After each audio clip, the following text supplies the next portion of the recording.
जैसे महापथ के किनारे फेंके गए कूड़े के ढेर पर कोई सुगंध युक्त सुंदर कमल खिले, वैसे ही कूड़े के समान अंधे सामान्य जनों के बीच सम्यक संबुद्ध का श्रावक अपनी प्रज्ञा से शोभित होता है।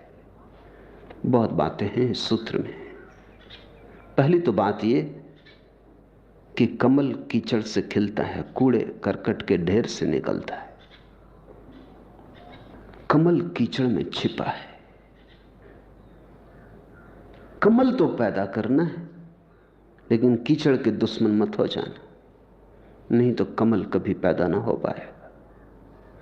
समझो, जैसे तुमने क्रोध कहा है वही है कीचड़, और जिसे तुमने करुणा जाना है वही है कमल, और जिसे तुमने काम वासना कहा है वही कीचड़, और जिसको तुमने ब्रह्मचर्य जाना है वही है कमल। काम की कीचड़ से ही राम का कमल खिलता है, क्रोध की कीचड़ से ही करुणा के फूल खिलते हैं। जीवन एक कला है, और जीवन उन्हीं का है जो उस कला को सीख लें।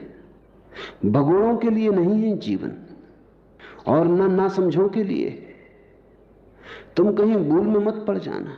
तुम्हारे तथाकथित साधु सन्यासी तुम्हें जो समझाते हैं जल्दी मत मान लेना, क्योंकि वे कहते हैं कि हटाओ क्रोध को, वे कहते हैं हटाओ काम को। मैं तुमसे कहता हूं बदलो, हटाओ मत, रूपांतरित करो, ट्रांसफॉर्म करो। क्रोध ऊर्जा है, उसे काट दोगे तो करुणा पैदा ना होगी, तुम सिर्फ शक्तिहीन नपुंसक हो जाओगे। काम ऊर्जा है, उसे अगर काट दोगे तो तुम निर्वीर्य हो जाओगे। बदलो, रूपांतरित करो, उसमें महाधन छिपा है। तुम कहीं फेंक मत देना, कीचड़ समझ के फेंक मत देना, कमल भी छिपा है। हालांकि कीचड़ को ही कमल मत समझ लेना। दुनिया में दो तरह के लोग हैं, बड़ी खतरनाक दुनिया है। एक तो वे लोग हैं जो कहते हैं कीचड़ को हटाओ, क्योंकि कहां कीचड़ को ढो रहे हो। काटो काम वासना को, तोड़ो क्रोध को, जला दो इंद्रियों को। एक तो ये लोग हैं, इन्होंने काफी हानि की संसार की। इन मनुष्य को गरिमा से शून्य कर दिया, इन्होंने मनुष्य का सारा गौरव नष्ट कर दिया, दीनहीन कर दिया मनुष्य को, क्योंकि उसी कीचड़ में छिपे थे कमल।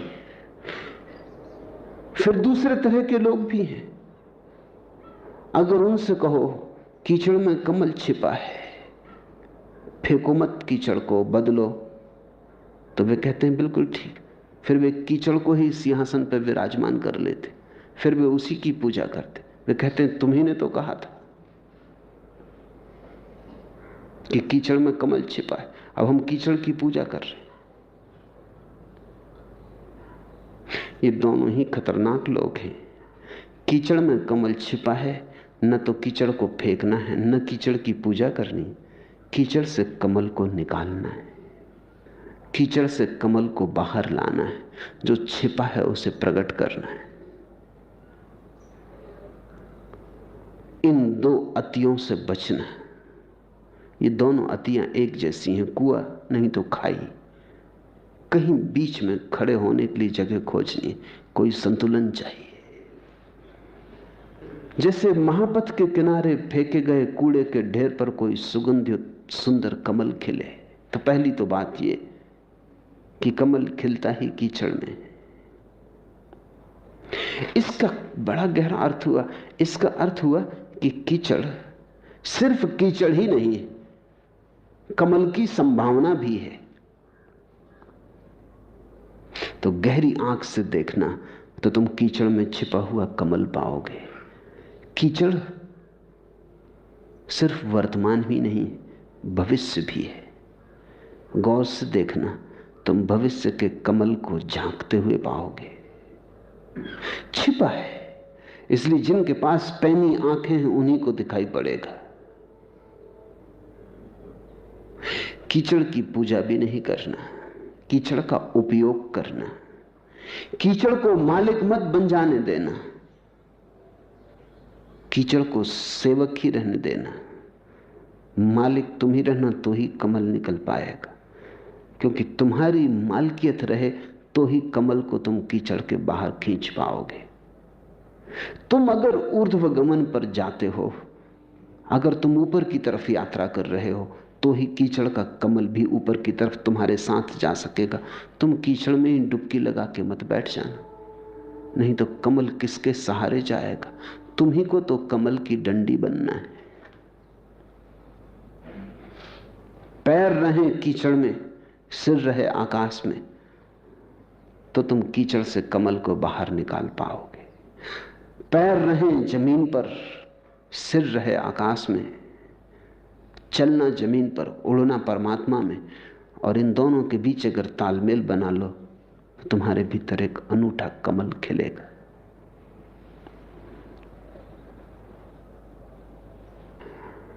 जैसे महापथ के किनारे फेंके गए कूड़े के ढेर पर कोई सुगंधित सुंदर कमल खिले, वैसे ही कूड़े के समान अंधे सामान्य जनों के बीच सम्यक संबुद्ध का श्रावक अपनी प्रज्ञा से शोभित होता है।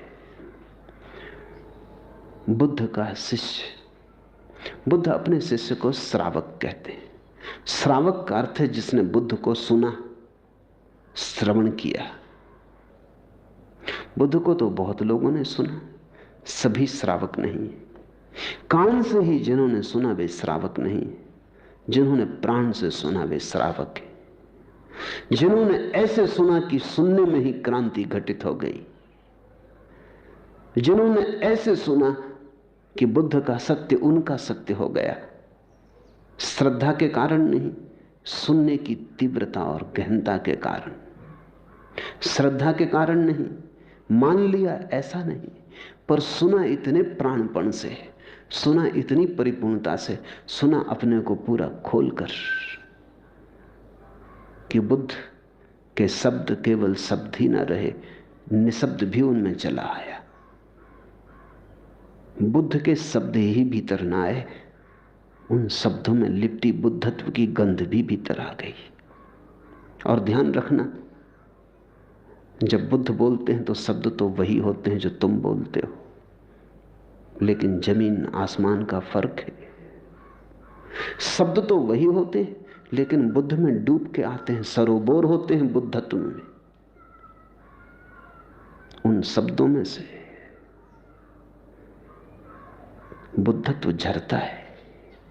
अगर तुमने बुद्ध के शब्दों को अपने प्राण में जगह दी तो उनके साथ ही साथ बुद्धत्व का बीज भी तुम्हारे भीतर आरोपित हो जाता है। बुद्ध ने उनको श्रावक कहा है जिन्होंने ऐसे सुना, और बुद्ध कहते हैं सम्यक संबद्धों का श्रावक सामान्य जनों के कोड़े करकट की भीड़ में कमल की तरह खिल जाता है, अलग हो जाता है, रहता संसार में फिर भी पार हो जाता है। कमल होता कीचड़ में फिर भी दूर हो जाता है, उठता जाता है दूर, भिन्न हो जाता है। कमल और कीचड़ कितना फासला है, फिर भी कमल कीचड़ से ही आता है।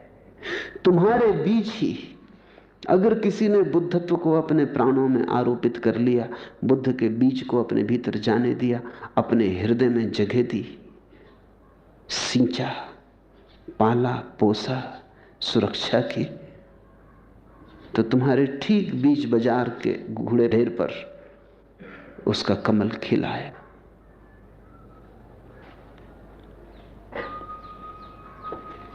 एक ही बात ख्याल रखनी जरूरी है, ऊपर की तरफ जाने को मत भूलना। नीचे की तरफ जो ले जाता है वो है काम वासना, कीचड़।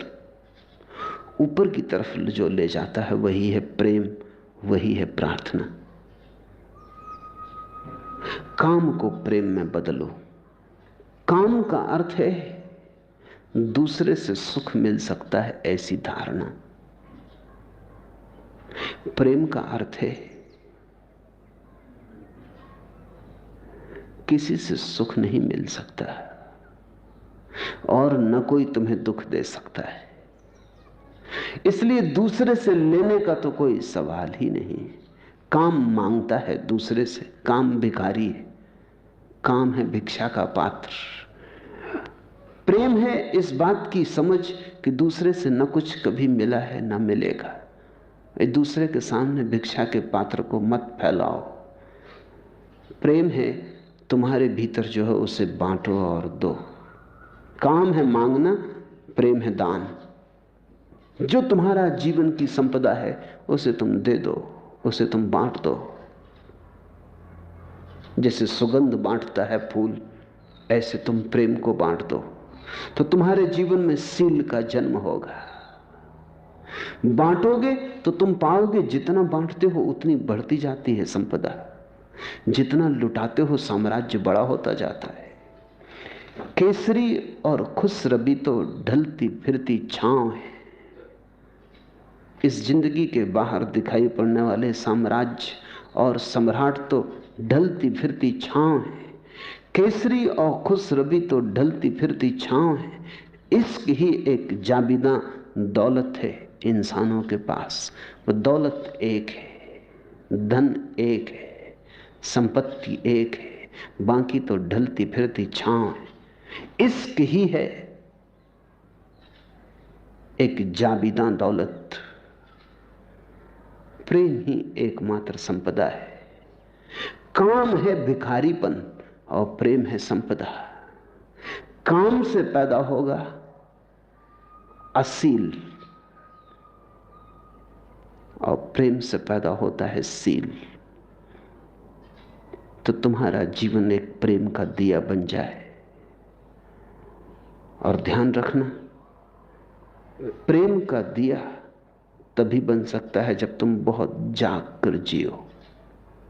जागने का तेल हो, प्रेम की बाती हो, तो परमात्मा का प्रकाश फैलता है।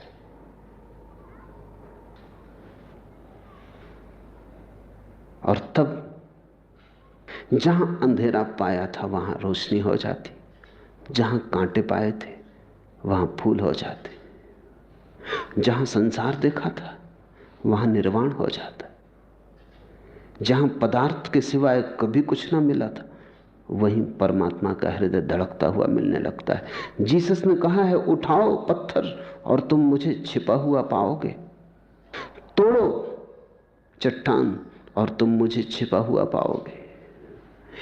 ऐसे भी हमने देखे हैं दुनिया में इनकलाब।